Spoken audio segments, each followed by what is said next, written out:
amigos, bem-vindos ao Gente que Fala, sempre ao vivo de meio-dia a 1 pela Rádio Trianon, AM 740 São Paulo, Rádio Universal, AM 810 Santos. Estamos transmitindo direto do estúdio da Rádio Trianon, através da nossa fanpage Facebook/programa Gente que Fala.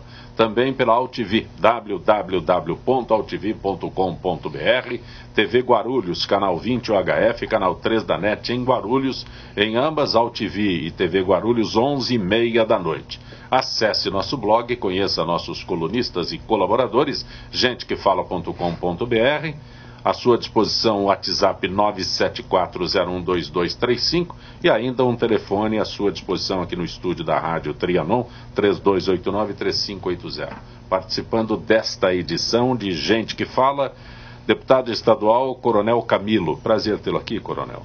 Prazer, uma satisfação mais uma vez, né, Copé? E um abraço a todos aqui que estão na mesa comigo. O senhor é deputado estadual, primeiro mandato, filiado ao PSD. Isso, correto? PSD, do nosso ministro Kassab.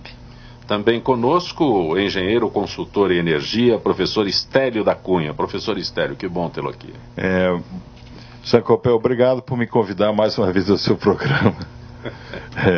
Você é muito gentil. E a todos aqui presentes, é uma honra estar com vocês aqui para esse debate de hoje aí. Também conosco o professor Fernando Nisoli. Tudo bom, Zé Compé? Prazer estar aqui com você. Você é diretor do ESAG Vestibular? Isso, eu faço um trabalho de coach lá com os alunos, é um cursinho para vestibular e nós vamos bater um papo aí sobre Enem, vestibulares que vão acontecer aí. Também conosco o radialista, jornalista Marcos Calazans. Tudo bom, velho? Você tem a identificação com a tua voz com a Rádio Trianon? É uma rádio muito simpática, gosto muito de vir para cá, tenho saudade do programa. E é sempre bom estar com vocês, né? O João Carvalho no Tucuruvi. Manda um abração pro João, hein? Pode mandar você. Abraço, João! E também o Carlão em Moema. O Carlão é motorista de táxi, não é? Isso, aposentado. Eu lembro bem, velho. Um abraço, Carlão. Aí o Carlão disse que ouve. O Calazans está lá, então vou ouvir. Um abraço para todos. Coronel Camilo, e os pancadões, Coronel? Antes que a gente entre na pauta. É uma pena, né? Eles acontecem, tivemos até incidente aí na Vila Madalena com um pancadão, sim, né? Mas, se Deus quiser, aí nosso governador Geraldo Alckmin já está lá, minuta, escrevemos em conjunto com a Secretaria de Segurança. Governador, vamos regulamentar a lei para dar instrumentos à Polícia Militar para que possa agir com antecipação e evitar os pancadões, né? Porque infelizmente não pode. Hoje... Só acrescenta para relembrar que tem um pancadão, teve lá na Vila Madalena, lá, um pancadão. A polícia vai para lá. Acontece o quê? A polícia não vai. Se ela for agora, ela só pode pedir para baixar. Sim. Ela não tem poder de ação. Chega ela não o policial tem lá e fala, por favor, abaixe o volume. Exatamente, por favor, abaixe. A pessoa até abaixa, né? Ou, às vezes, é uma população um pouquinho mais aí... mais exaltada mais e acontece o que aconteceu na Vila Madalena. Enfrenta a polícia, Uma coisa horrorosa que aconteceu na Vila Madalena. Eu tenho um dos meus irmãos é o presidente da Sociedade dos Amigos da Vila Madalena e sofre muito com isso tudo. E inclusive postou essa semana no Face dele um editorial praticamente abraçando a polícia militar e contando o que aconteceu. Foi uma coisa horrorosa. O governador tem que assinar rapidinho, senão ninguém sabe o que vai acontecer. É porque hoje, o que eu queria deixar bem claro, né, para todos aí que estão nos acompanhando, é simples assim. O meu direito acaba onde começa o do outro. É difícil entender isso. Então, pode se manifestar? Pode fazer pancadão? Não, né? A gente chama de pancadão a bagunça. Pode fazer show? Pode. Minimamente autorizado em um lugar que possa ser feito até um determinado horário para as pessoas poderem dormir. É só combinar antes, pô. O que não pode é fazer o que estão fazendo em qualquer lugar. O coronel citou aí o princípio de Bacon, né? Do princípio de um é o fim do outro, né? Onde existe um Bereshit, tem um Besoft. Né? Essa é a verdade. O que acontece, eu não dormi de sábado para domingo por causa de um pancadão na Vila Andrade. E o pior, que aquilo ali está entre morros, né? E aquilo reverbera. É um eco. É um eco, né? Mas assim, da janela vibrar. E olha que eu moro entre árvores, né? Então você imagina, né? Quer dizer, fauna, flora e a humanidade inteira sofreu ali. Então são poucos levando o problema para muitos. Então como é que eu acho que a polícia militar deveria agir? Eu acho assim, tem água de reuso? Tem. para 3 caminhões de água de reuso na frente do pancadão e manda a água para dentro. A PM comprou um caminhão bom agora, hein? Opa! Mas, Coronel, não tinha, na época da Copa não teve um problema desse e aí tinha sido proibido? Não aconteceu isso? Não, na realidade, assim, existe uma lei municipal, de minha autoria também, mas que o nosso prefeito destruiu na hora da regulamentação. Ele deu competência só para o PSIL, que tem 15 agentes, além das casas de show, tem que cuidar de mais 300 pancadões pela cidade. Comercial. Então, o que eu fiz agora? Agora, eu, como deputado, coloquei isso na área estadual, porque pancadão, pessoal, primeiro, vamos deixar bem claro, né? Não sou contra nenhum gênero musical. Nada. Pode ser samba, o que for, mas aquilo que vira bagunça é isso que a gente é contra. Segundo, tem que trabalhar também para criar espaços para os jovens. Você, professor, sabe disso, o jovem tem uma energia, mas isso precisa ser regrado. Sim. Então, o que foi feito na época? Aí tentaram-se usar a lei municipal, né, para fazer, mas como não tem, né, a PM não pode agir, porque as 3 coisas que acontecem no pancadão no início são posturas municipais. Show na rua, não autorizado, problema da prefeitura. Bebida alcoólica para maiores na rua, comércio regular, problema da prefeitura. Droga. Som alto. Quando entra droga, não. Quando entra droga já é de polícia. Mas normalmente começa com 3 posturas municipais. A droga é o último estado. Aí no finalzinho... Porque lá na Vila Madalena rola que nem água. Vai avançando a madrugada, entra... é a favor da água aí. Usar o caminhão de água. Água acho que Mas sabe que no meu comando na época não tinha, né? Então agora esse é um grande auxílio da Polícia de São Paulo. É um caminhão que realmente atira água. Tem, só para saber, tem 3 formas de usar. Jogando tipo chuveiro para todo mundo, só para espantar um pouco. Segunda, jogar no chão para rebater nas pessoas. Isso já dá um impacto forte. E terceira, atirar diretamente nas pessoas, empurrando as pessoas, né? Mas é extremamente não letal. Agora, a polícia, o que a gente precisa é, antes de tudo isso, nós precisamos ter ferramentas antes. Eu chegar antes, quando está começando a bagunça, falar, para, senão você vai ser multado. De R$1.000 a R$4.000. Para, senão vou apreender seu veículo. A ideia é agir com inteligência, com antecipação, não deixar chegar no confronto. É isso que nós precisamos fazer. Bom, o assunto de hoje, sem dúvida alguma, é a cassação do deputado Eduardo Cunha. Por 450 votos a favor, 10 contra, 9 abstenções, foi cassado o mandato do deputado Eduardo Cunha. A acusação é que ele mentiu quando negou possuir contas no exterior durante a CPI da Petrobras. Perde o mandato, fica inelegível e tudo mais, e as acusações todas que ele fez a defesa dele lá e todo mundo falou, foi um negócio longo. Coronel Camilo, Calazans, Estélio... Bom, eu coloco assim, eu vejo, tudo bem, é uma vergonha internacional que está acontecendo, mas é um grande exercício de democracia, e o que mais importante, é um exemplo, né? Tem que ser responsável pelo que fez, seja qual esfera estiver, seja né, o nosso soldado lá na rua, seja o professor, seja quem for, cometeu algum ato, e principalmente nesse, né, isso aí é só o comecinho, né? O comecinho acho que é o político, depois vai entrar em toda essa verba, né, que está aí nessas contas internacionais, dinheiro. Aí vai entrar na área criminosa, né? Ou seja, o importante é que nós consigamos sempre fazer com que a impunidade diminua em qualquer nível de governo, seja nos mais baixos, seja nos mais altos. Temos que diminuir a impunidade e responsabilizar as pessoas pelo aquilo que estão cometendo contra a nossa própria sociedade. Eu acho o seguinte, nós temos outros Cunhas por aí, né? Atuando, quer dizer, é um desenho político que foi formado lá atrás e que muita gente acabou seguindo. E tem os próximos da lista, né? Tem uma lista grande agora que vem por aí. Ele é o segundo, na verdade. Ele é o segundo. Delcídio, ele. Agora tem o próximo, né? Sim. A próxima mira está aí. E, aliás, ele estava na posse da ministra. Rapaz, que coisa. O Delcídio? Não. Ele que nomeou. O Renan. O Renan. Da presidente. Da presidente. Tava ele, estava o Lula. Mas o Eduardo Cunha Gozado, eu acho que ele diminuiu de tamanho. Renan. Ele está menorzinho, não tá? Quem? O Renan. Ele está um pouquinho menor. Não, ele era acanhado mesmo. Ele ficava maior. Aliás, teve estou mudando de assunto, mas a gente já volta para ele. Teve um discurso do ministro Celso de Mello espetacular. Espetacular. Ele falou mais de meia hora sobre o problema da corrupção no Brasil E o editor, de vez em quando, focalizava o Renan, de vez em quando focalizava o Lula. Rapaz, eu fiquei com vergonha, não tinha nada a ver com o assunto. Eu acabei ficando com vergonha, a cara dos camaradas. Impressionante. Vale a pena, quem não ouviu, não tomou conhecimento desse discurso do ministro Celso de Mello, procura na internet, que vocês vão ver a maravilha que foi o ponto alto da... Foi sim. Né? Ele estava muito bem vestido, né? Ele estava com colarzinhos branquinho. É que eles usam aquela golinha diferente, né? Todos eles. Golinha, eu achei formidável. Mas eu acho assim, Zancopé, o Eduardo Cunha, ele não ele não mentiu naquela CPI.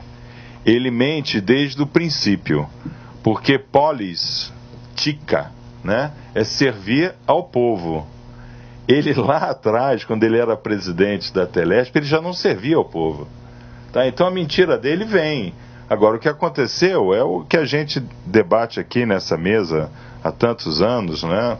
Se o programa tem 15 anos, 16 anos vai fazer, é o tempo do Lula no governo, né? A gente só teve um períodozinho aí de Fernando Henrique. O Lula, ele transformou toda aquela política castrista, né? Onde você só pode ter a opinião do Estado, onde o resto mente, você fala a verdade, na verdade soberana. Então quem estava com o PT estava na verdade soberana. Pô, você vê, no dia que a turma do Mensalão foi presa, qual foi a atitude deles? Não foi abaixar a cabeça com vergonha, foi levantar a mão em ato de guerra. E isso é uma coisa que poucas pessoas param para analisar. Os caras do PT sendo presos, levados lá para aquela penitenciária, Coronel, me diga o nome, em Brasília. Papuda, né? Em Brasília. Isso. Em Papuda. E eles com o punho cerrado, como se tivessem heróis. Eu estou sendo preso pelo Estado. Olha só, gente do céu. E hoje a gente sabe que, em média, o desvio de verbas públicas foram de 92 bilhões por ano. 92 bilhões por ano, durante 10 anos, durante o tempo, né, que fica até 2014, soma mais de trilhão. Então você hoje entende porque a dívida do Estado brasileiro, que o Fernando Henrique deixou com 6... Eu não sou PSDB, o Zancopé sabe muito bem, quem nos assiste sabe, eu não tenho política, eu não tenho partido, tá? Isso me dá tranquilidade para sempre sentar aqui e ser convidado, né? Sim. O Fernando Henrique deixou esse país com uma dívida de 670 bilhões de reais. Nós chegamos a 3 trilhões. Só que nós chegamos a 3 trilhões com juros de 17% ao ano, em cima dessa dívida. Então nós inviabilizamos o Estado. E como é que nós inviabilizamos o Estado? Porque sangrou 92 bilhões de forma sistemática. Porque o que a gente nota na turma lá da Lava Jato em Curitiba? É que eles conseguiram levantar tudo mais fácil. Por quê? Porque era um modo operacional. Eles tinham um procedimento operacional padrão. Chama a empresa, faz um aditivo, manda o dinheiro, usa o doleiro. Eles tinham um procedimento operacional padrão. O coronel, ele sabe muito bem que difícil é pegar o bandidinho, né? Exatamente. Mas em cima o coronel vai trabalhar com o quê? Com inteligência. É a inteligência da PM que vai primeiro buscar informação, não é? Sim. Aí o senhor faz o trackback do processo. Foi o que eles fizeram. E deu tudo. Eu fico impressionado com isso. Zancopé, presta atenção. Havia uma rotina no procedimento. Procedimento operacional padrão. Da mesma forma que tem na melhoria contínua para melhorar, tem na bandidagem para piorar. Entendeu? Foi o que eles fizeram, piorar no Brasil. Estava institucionalizada a corrupção, né? E mais, hein? Estava feita. Eles foram como um Big Brother, né? Esqueceram das câmeras, né? Começou a ficar tão na cara, que não tomaram mais cuidado com nada aí, nem com isso, com a coisa errada, né? É uma pena. Professor, a cassação de Eduardo Cunha. Eu acho que eu concordo com o que todos falaram aqui. Ia perguntar, foi surpreendido? Olha, eu até cheguei a um momento a pensar que não ia acontecer, mas eu acho que... Em algum momento você imaginou que não aconteceria a cassação? Eu não sei, eu fiquei... Ele e muita gente. É interessante isso. É porque você fica ouvindo tanta coisa com tantas pessoas, de tanta gente que fala, pode acontecer isso, pode acontecer aquilo, não era uma coisa... Porque no discurso do Eduardo Cunha, em um momento, ele falou, hoje sou eu, amanhã será... Em tom de ameaça, ele se emocionou, agora vamos ver se ele vai abrir a boca. Não, porque... eu só tinha confiança no voto do Tiririca. porque vocês conhecem, o coronel conhece bem a política, né, o legislativo. Isso é um negócio muito forte. Sim. Hoje eu, amanhã será você. Gente do céu. Ele falou, ele quis dizer, se eu abrir a boca aqui, vai todo mundo Zé Copé, as pessoas precisam entender que o Brasil está mudando, rapaz. Eu lembro que na época do Mensalão, eu apanhava todo dia no programa porque eu dizia que as pessoas vão para a cadeia. Sim. Poeta, você é um poeta. Nós vimos o que vimos. E o Brasil está mudando. Tem uma moçada que está por aí na justiça que querem virar o Brasil e vão virar. Nós vamos ver essa turma toda na cadeia. Você vai ver o Lula na cadeia, a Dilma na cadeia, o Renan na cadeia. Pode escrever o que eu estou falando. Vai tudo para a cadeia. É a maior oportunidade que o Brasil está tendo de dar uma virada nessa história toda. Chega, rapaz. Aí o povo não acredita mais em nada. Assim como ele, milhões de brasileiros acham que nada vai acontecer com ninguém. E vai acontecer. Pode estar certo disso. Fernando, eu fiz a pergunta para você, porque você é o mais jovem da mesa aqui. Todos nós aqui já é bom não revelar o tempo e tal. Não, mas é uma visão diferenciada, porque você tem a visão de um momento que, olha, não vai dar certo esse negócio aí, vai dar certo pro Eduardo Cunha. Mas é porque tanta gente fala tanta coisa e você fica prestando atenção nos fatos, tanta gente sabe de tanta coisa. Essa ameaça foi muito forte. Eu também fiquei impressionado, assim como você, eu fiquei impressionado do jeito que ele falou com eles. Sou eu aqui agora e depois serão vocês. Isso pra mim foi uma ameaça. E tem uma outra coisa, né? Eu acho que ninguém usou tão bem aquele regimento como o Eduardo Cunha, né? Ele usou tudo que tinha direito. Se ele não fosse o presidente, a Dilma não seria cassada. Muito provavelmente não. Seria, não. Muito provavelmente é verdade. Não. Agora, isso aqui, eu concordo com o professor aqui, né? Fernando, muita gente pensou, eu cheguei a ouvir na rua, isso não vai dar em nada. Ele domina aquela casa, né? Coisas desse tipo, né?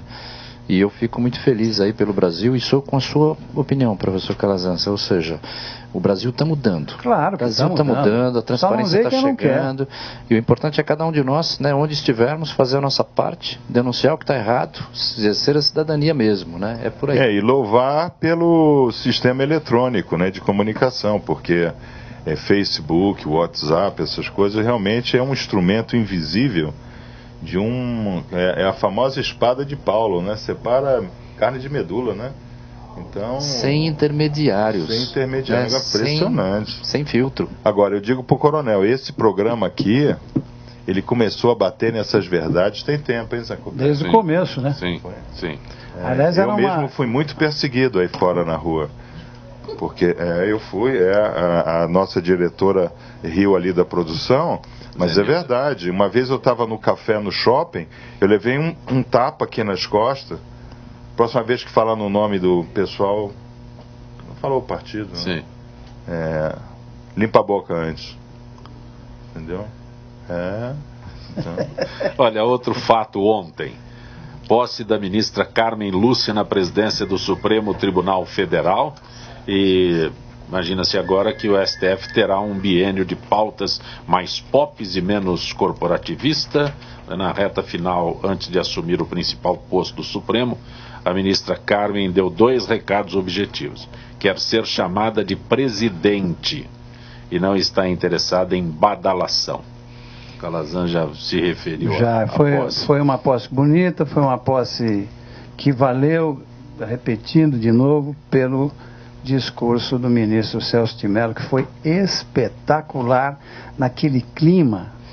O decano, né? O decano, naquele clima que estava, e ele se referindo às barbaridades que os políticos vêm cometendo no Brasil, meia hora falando nisso. ficou aquele constrangimento. O Lula não sabia onde se fiar. O Renan, como ele disse, ficou pequenininho. Ele tava não. Ele devia estar na Paralimpíada. Correndo anão. Corrida de anão. E nós estamos falando em mudança, né? Ela é um sinal de mudança. Veja a postura dessa mulher. Ela tem um comportamento diferenciado no judiciário, porque ela não tem motorista, ela dirige o próprio carro. Já informou que é contra o reajuste no salário do judiciário. Então já deixou-se o que o Lewandowski estava preocupadíssimo, era o aumento antes dele sair, porque sabia que quando ela assumisse já estaria fora da pauta. E muita gente ficou irritado com ela, porque ela convidou Caetano Veloso para cantar o hino. Eu acho que entendi o que ela quis fazer. Ela quis quebrar um pouco essa coisa do ódio de lá para cá, daqui para lá. Foi isso que ela quis fazer. E foi lindo, hein? Eu não vi esse pedaço do Caetano, eu não vi. Realmente ele deveria até gravar isso daí. Ficou bonito. Acho que foi isso, e não a história dela levantar bandeira de PT, de coisa nenhuma. Convidou o Lula porque tinha que convidar os ex-presidentes. Ele tem prerrogativas de ex-presidente. Eu só não entendi porque o Fernando Henrique não foi. Ele não foi. Será que está no Brasil? Não, ele não foi. Eu não sei, não entendi também. Facebookou lá. Estava o Sarney. Ele foi convidado. Collor foi? Collor acho que não foi também, não. O Collor eu não vi o Collor lá. Agora, ela deu uma reportagem. Não há nada em se questionar a presença do Lula lá. Ela deu uma entrevista que eu achei interessante, né, onde ela fala das raízes dela, né? Onde ela foi educada em um colégio de freira, né? Colégio interno, né? Colégio interno de freira, muito rígido, e que ela tem em si, ela tem o corpo, nela vive o espírito de uma madre superiora. Entende? Então ela acha que o judiciário deve muito à sociedade, muito. Principalmente por causa da morosidade da justiça, que torna a democracia distante do povo. Eu achei isso aí uma coisa muito forte. Não sei se vai resolver, né? Porque palavras voam e a escrita é verdade. fica, Vamos saber na frente agora que foi bonito o começo do discurso dela. Ela pede desculpa por não seguir estritamente o protocolo. E aí ela diz o seguinte: não é que eu não vou seguir, eu vou seguir. É que o protocolo diz para que a gente comece a citar as pessoas mais importantes, né? E assim eu vou citar, mas da minha maneira, da minha forma. Eu quero agradecer ao cidadão brasileiro, à cidadã brasileira, e depois o presidente, depois bacana, né? Foi bacana. Mostra que está a serviço do povo. E como você diz, ela meio que quer acabar com essa cultura do ódio, né? Ela levantou uma bandeira ali muito importante. Eu achei bem legal, foi bem bonito. Agora, o mais bacana de tudo, né? Ela está mostrando para todo mundo que cada um tem que fazer a coisa certa.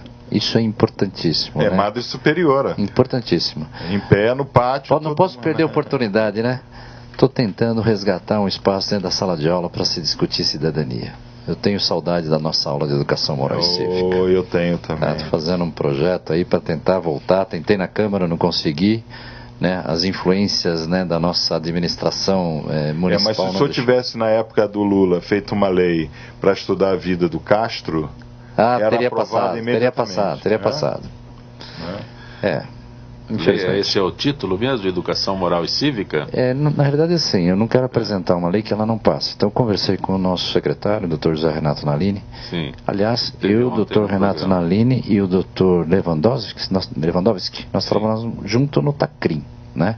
Por isso me impressiona muito aí as posturas do nosso Lewandowski. Que bom que ele não é mais presidente, tá? Agora, falei com o Dr. Nalini, para quê? Para convencer a área da educação. A maior resistência que eu tenho é dos próprios professores. Sim. Eles acham que esse conceito tem que estar transversalizado, né? E eu falo para eles, eu gostaria que tivesse, mas eu como policial estou pegando a consequência disso. Não está. Eu preciso criar um espaço dentro da sala de aula para falar para o aluno que ele tem que fazer a coisa certa. Em todos os níveis. No fundamental, no maternal de forma lúdica, no fundamental, seja educação moral e física, seja o que quiser, seja o SPB, no ensino médio, na faculdade, uma disciplina de ética, sei lá. O que eu preciso. Estudos de problemas brasileiros. Também. Né? Porque, coronel, eu já falei aqui várias vezes, vou repetir para quem não ouviu. O Brasil tem 1/3 do potencial hidroelétrico do planeta. Ele tem 1/3 da água potável do planeta. Ele tem 1/3 do sol agriculturável do planeta, 1.860 horas por ano. Ele tem 1/3 da área agriculturável do planeta. Ele tem 1/3 de todas as reservas de urânio e ventos e potencial eólico do planeta. É a ponta lá de cima de Natal. Menos de 10% da população do planeta. Perfeito. Né? E nós estamos nessa pobreza? Como toda terça-feira, a nossa parceria com a FIPESP, Associação dos Funcionários Públicos do Estado de São Paulo. Gisele Souza, da FIPESP. Boa tarde, Gisele. Boa tarde, Zancopé. Boa tarde aos debatedores do Gente que Fala. Gisele, um assunto que o funcionário público está sempre interessado, que é mais tempo para pagar empréstimo consignado. Como se dá a cobrança? A modalidade de empréstimo disponível para servidores públicos, Zancopé, conhecida como crédito consignado, tem os descontos das parcelas retirados diretamente do salário, assim que este é depositado em sua conta. É a garantia que os bancos e as financeiras têm de evitar a inadimplência e, em compensação, oferecem juros mais baixos do que os praticados pelo mercado em outros tipos de empréstimo. E existe uma explicação por que houve esse aumento do prazo nos parcelamentos dos empréstimos? Olha, sem dúvida alguma, o grande motivo é a crise. Por isso, governos e prefeituras estenderam o prazo e os limites de pagamento dos empréstimos consignados. Em São Paulo, o aumento foi de 5 para 8 anos. Porém, o limite de desconto nos contra-cheques subiu de 30% para 40% da renda. Os servidores federais também contam com o mesmo prazo, mas com desconto menor, passou de 30% para 35%. É uma tentativa de ajudar os servidores públicos endividados, Zancopé. De qualquer forma, empréstimos de longo prazo podem apresentar grandes riscos. E qual o risco, Gisele? O mesmo de qualquer outro em uma situação como esta. Conseguir fechar as contas no azul todo fim de mês. Além de a inflação estar corroendo o poder de compra dos brasileiros, o prazo mais elástico para a quitação do débito faz com que o empréstimo fique muito maior do que o valor inicial solicitado. Isso por conta dos juros cobrados, mesmo que estes sejam mais baixos, como acontece neste tipo de empréstimo, Zancopé. Existe uma forma de se usufruir com vantagem, chegar ao fim do mês sem sofrimento, Gisele? Olha, para quem extrapolou nas dívidas, o melhor é aproveitar a oportunidade e utilizar o prazo maior para pagar. Já as pessoas com dívidas menores, a dica é tentar diminuir ao máximo o prazo para quitação. Assim, o empréstimo, no fim das contas, será um bom negócio no momento do aperto. Gisele Souza, agradeço mais uma vez tua gentileza com o nosso Gente que Fala. Uma boa tarde, Gisele. Boa tarde, Zancopé, e boa tarde aos ouvintes do Gente que Fala. Vamos a um intervalo. Gente que Fala retornará em instantes. Gente que Fala pela Rádio Trianon, AM 740 São Paulo, Rádio Universal, AM 810 Santos. Estamos transmitindo pela nossa fanpage, Facebook/programa Gente que Fala. Aliás, um abraço a Flávia Camargo. A Flávia está no Rio de Janeiro, nos acompanhou ontem a entrevista com o secretário Naline, secretário da Educação. E ela divide o tempo dela entre Rio de Janeiro e Aspen e está nos acompanhando no Rio de Janeiro neste período em que ela está no Rio de Janeiro. Flávia, muito grato pela tua gentileza, o teu registro aqui. Você tem à sua disposição 974012235 WhatsApp e aqui no estúdio da Rádio Trianon 3289-3580. Conosco hoje Coronel Camilo, deputado estadual filiado ao PSD, o professor Estélio da Cunha, engenheiro consultor em energia, radialista, jornalista Marcos Calazans, professor coaching Fernando Nisori, diretor editorial da ISAG Vestibulares. Calazans, a Eva do Alto da Lapa, manda um grande abraço, que está com saudade. Se fosse o caso, gostaria de conversar pelo telefone para matar a saudade. Deixa comigo que eu vou dizer. Deixou o telefone? Não, né? Eva. Tem que mandar pombo correio. Vou mandar. Obrigado, um grande abraço, Eva. Aliás, Calazans Fábio da Vila Madalena, em que cemitério está o túmulo do Monsenhor Calazans? Não sabe. Não sei. Vou ficar devendo essa informação. Marcos de Pinheiros, professor Fernando, qual o perfil político dos alunos para quem o senhor ministra aulas? perfil político? Perfil político é meio difícil de traçar, né? Mas eles tem de todos os tipos. Aluno que veio de escola pública, aluno que veio de escola particular e que defende o governo, aluno que não defende o governo, tem 50%. Principalmente o ano eleitoral foi um ano bem pesado. A gente sentiu bem o que as urnas disseram. Era 50% a favor do governo, 50% contra o governo. Então, um traço político ali no cursinho, é um curso pré-vestibular. Sim. Então, tínhamos que mais informar ali naquele momento do que formar o aluno, né? Então o perfil deles era bem dividido. A gente não está habituado a manifestações das pessoas, né? Quando alguém se manifesta a favor deste ou daquele, parece que causa um impacto, né? Exatamente. Mas eles não se manifestam muito, assim, mas era mais as conversas no corredor e não tinha uma manifestação assim pró ou contra o governo. Mas pelo menos discutiam. Não, eles conversavam, não em sala de aula, mas não era em sala de aula como o coronel falou, mas era uma discussão assim entre eles, assim, nos intervalos, né? Professor Estélio Jaime do Jardim Bom Filholi, se a oposição ocupar o poder na Venezuela, como fará para governar o país com o barril de petróleo a $49? Boa pergunta. Para tirar a Venezuela hoje desse buraco que ela está, os cálculos aí dão quase $500 o barril.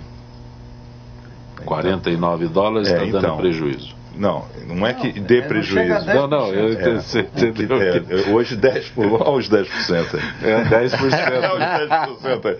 Né? O que acontece é o seguinte, Sacopé, eles afundaram demais. Não tem, hoje, a Venezuela, eles têm que rezar para o Trump ser presidente dos Estados Unidos. Tá? Por quê? Porque o Trump é um businessman, ele vai olhar para a Venezuela como a mega reserva de petróleo barata e mais próxima dos Estados Unidos. Ele não vai olhar se lá tem venezuelano, tem índio, ele não vai olhar para esse aspecto. Ele nem sabe, não é o que ele vai querer fazer.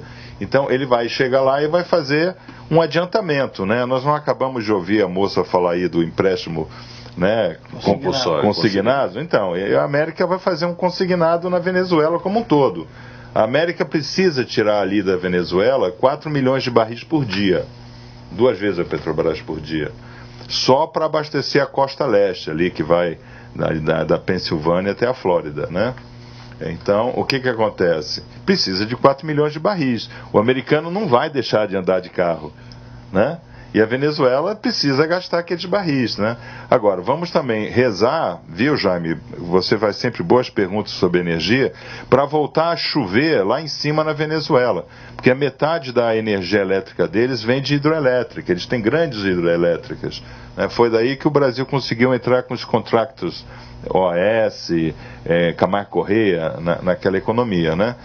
Para melhorar também e sobrar mais petróleo para explorar, né? Agora, é assim, eu acho, se o Trump ou a América fizer alguma coisa, vai colocar uns 5 estrelas lá, sem a menor sombra de dúvida.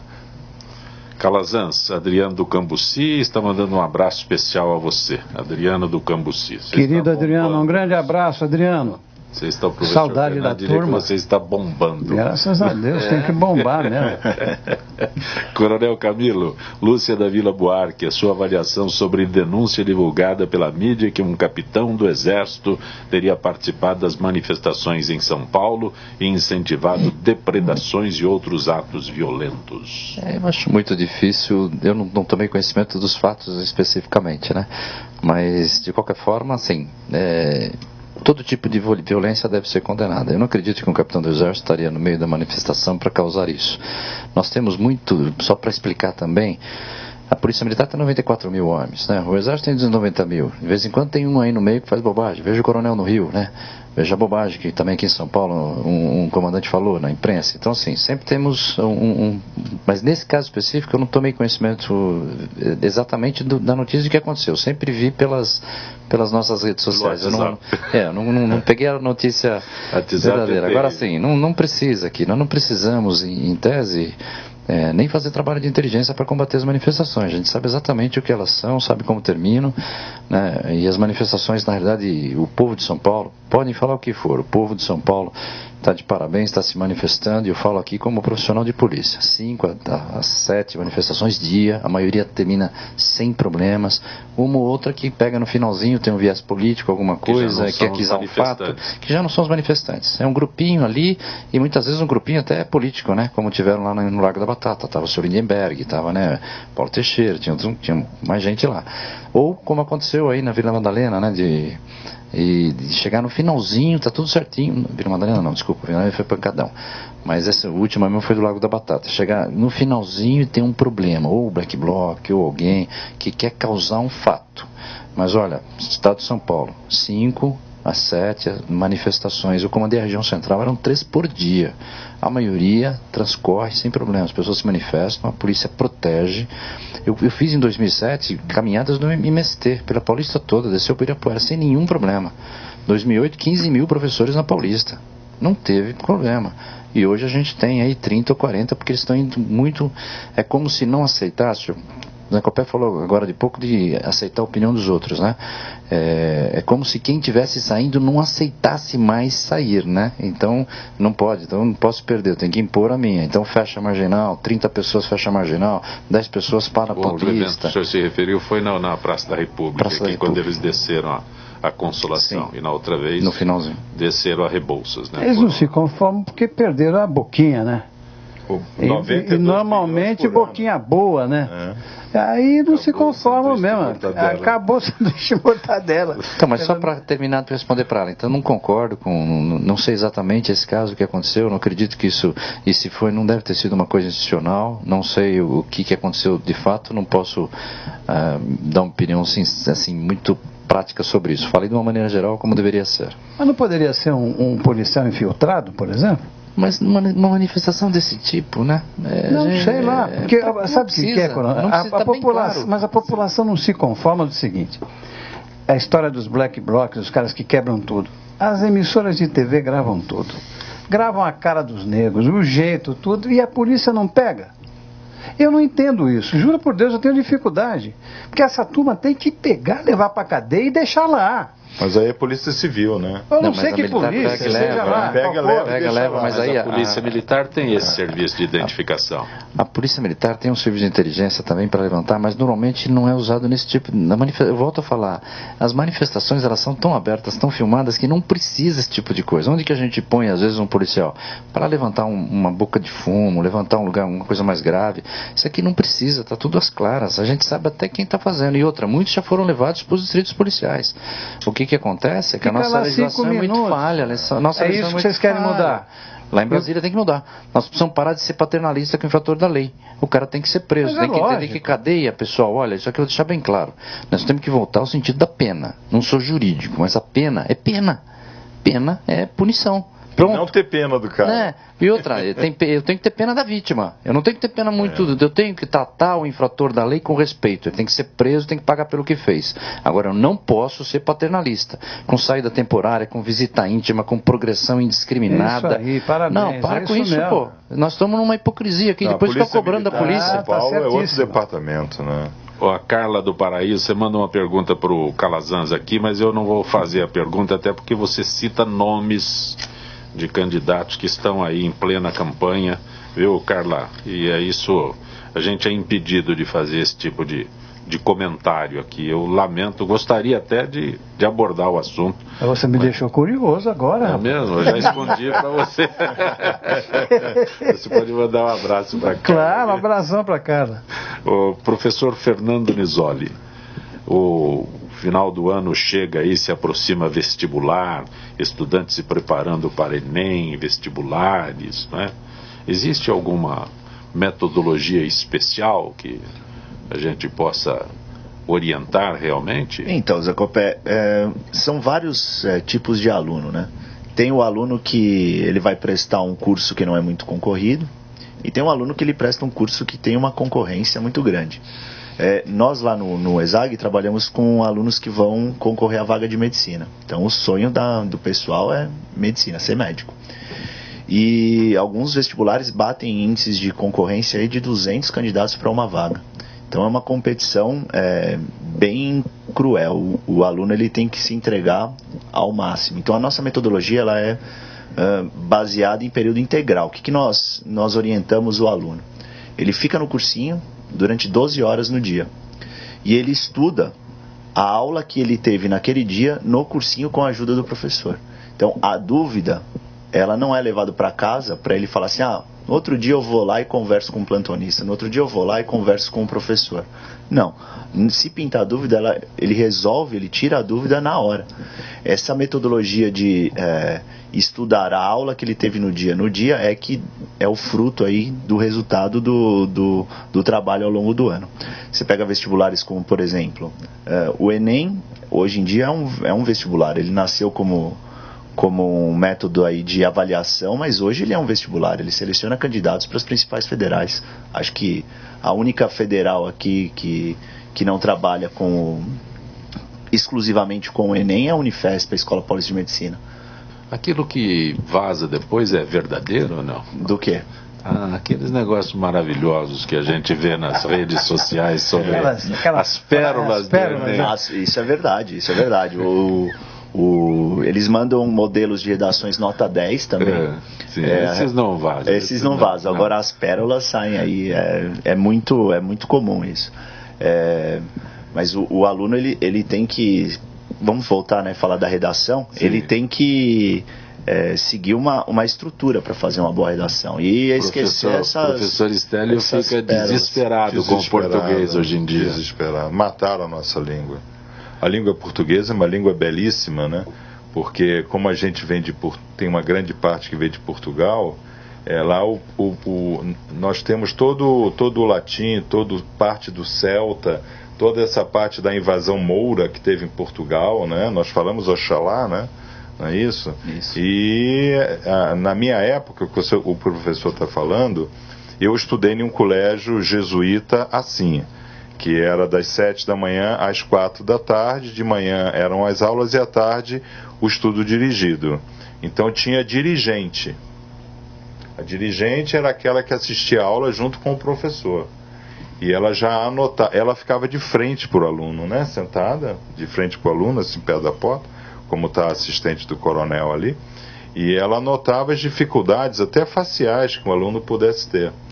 Então, na minha época, se estudava história romana em latim, história francesa em francês, que não era inglês no Brasil. Você lembra disso, Calazans? É verdade. Eu não lembro, não. Não era inglês. Inglês foi coisa da Revolução de 64. Antes era francês. A língua do Itamaraty era o francês. Sim. A língua que se falava... A língua diplomática foi o francês durante muito tempo. Né? As Nações Unidas ficavam em Geneve, não é isso? Então, o Brasil, ele realmente era um país muito culto, muito culto. E você citou a palavra estudo dirigido, né? E o nosso estudo lá no curso é chamado de estudo orientado. Então, um professor assiste a aula do professor de manhã, e quando ele vai fazer o estudo orientado, ele já anotou as dificuldades que alguns alunos tiveram, vai poder esclarecer as dúvidas.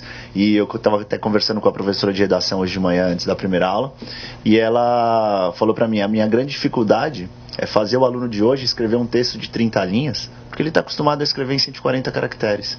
Ele vai lá no Twitter, escreve, manda uma mensagem, um VC, um beleza, uma carinha, e na hora de escrever para valer na redação, aí ele não consegue. É um problema mesmo isso, hein? Isso é um problema. Essas gerações novas, não sei onde vai parar isso, mas é um problemão Porque mesmo. Por mais que o professor consiga trabalhar a estrutura de uma redação em sala de aula, que na sala de aula o professor sempre trabalha, ele tem que desenvolver o aluno a voltar a escrever, porque muitos alunos, a gente citou agora há pouco o perfil político do aluno, agora o perfil pedagógico do aluno, ele não escreve mais. Para passar de ano hoje no colégio, o aluno não precisa escrever redação. Muitos alunos falam assim, no meu terceiro ano eu escrevi uma redação.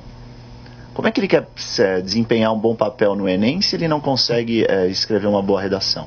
No mínimo que ele tem que fazer é uma redação por semana. No mínimo, discutir a redação com o professor em sala de aula e escrever na sala de aula. É essa metodologia que a gente lá no ESAG implementa. Ele tem que escrever a redação em sala.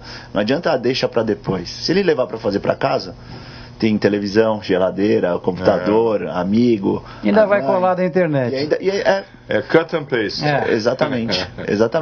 Para fazer eu dou aula de matemática, né? Então, às vezes, no final do ano, assim, a gente trabalha probabilidade, estatística, e muitos colégios deixam isso para o final e não dá tempo. Então, ele falou assim, no colégio, quando eu fui fazer a aula de probabilidade, o professor me deu um trabalho, eu fui lá, copiei, colei da internet, passou. É isso aí. E não consegue. Agora, o desempenho no dia a dia, ele é fundamental. A redação é obrigatório, ele escrever pelo menos uma redação por dia. Porque senão ele vai chegar na hora da prova e não vai conseguir desempenhar um bom papel. Então a ideia é essa, estudar no dia a aula que foi dada no dia.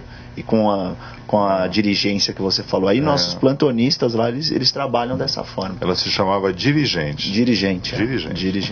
O registro aqui, o Ampliar comemora 26 anos celebrando resultados alcançados e promovendo a confraternização entre os apoiadores. Para angariar novos recursos, a ONG Ampliar realizará um jantar beneficente com o tema Uma Noite no Líbano, apresentando a rica gastronomia, música, dança e cultura do país, entre diversas outras atrações. Será dia 22, às 8 da noite, no Buffet França, Avenida Angélica 750. Você pode informar pelo telefone 5591 1281, é São Paulo, 5591 1281, e tem o e-mail ampliar@ampliar.org. Rapaz, hein? Isso aí é bom, hein? Muito bom. Música, comida árabe, ainda no Buffet França? Muito bom. Opa! Muito bom. E o projeto Ampliar faz um trabalho muito bom, realmente, na Zona Sul, aqui no centro da cidade, tirando as crianças da rua e oferecendo uma oportunidade de profissionalização. Muito bom. Né? Dando uma profissão às crianças. E o Ampliar é um jeito de angariar recursos, porque não tem um centavo do governo. O que é mais difícil neste país hoje em dia é alguma entidade que se sustente sem ficar tentada a pegar os recursos do governo. Esse é o mais difícil, superar essa tentação, Calazans. O Estélio, o que é Grande Oriente Urbi Orbi? Então, Zacopé, isso aí foi existe uma profecia, né? Existe uma profecia maçônica inglesa lá do século XVII, que quando os serviços do terceiro templo fossem reestabelecidos e um sumo sacerdote em Israel fosse de novo eleito, que não havia um desde a época do Cristo Jesus, né? Desde que o general Tito, né, derrubou o templo, então toda a loja maçônica se tornaria uma loja de ensino, porque o paradigma fundamental da maçonaria é combater a ignorância, não é verdade? E o que nos afasta do grande arquiteto do universo é a ignorância, e o que forma Eduardo Cunhas no Brasil é exatamente a ignorância ao povo. Ao povo, né? Tá? Então, realmente, você sabe que eu sou uma guide cabalista, né? Dou aulas de cabala, e o que ocorre? Os irmãos da maçonaria forçaram uma guide aí, nós fundamos o Primeiro Oriente maçônico cabalista desde 1635 no Brasil. Nós fomos o primeiro a registrar o G33, quando um irmão nosso, o Rodrigo, já registrou, um outro já estava pedindo registro, tá? Então, aqueles que tiverem realmente interessados em entender o que está acontecendo no planeta hoje, por que existe um Sérgio Moro, por que essa presidente foi colocada no Supremo Tribunal Federal, essas coisas não ocorrem por acaso, o acaso não existe, o grande arquiteto está no controle de tudo o tempo inteiro, não tem outro driver, ele é o único driver, unique, errado em hebraico, né? Então ele pode entrar em contato com o oriente.com g33@gmail.com. A marca já está registrada, o Oriente oficializado, e já faz parte do mundo. Nós já estamos, inclusive, recebendo aí inter-relações Tel Aviv, Jerusalém, etc. Já está em contato com a gente. Se eu perguntar para você sobre os segredos da maçonaria, você revela? Não tem mais, né, Zancopé? Hoje está tudo na internet. Agora é importante entender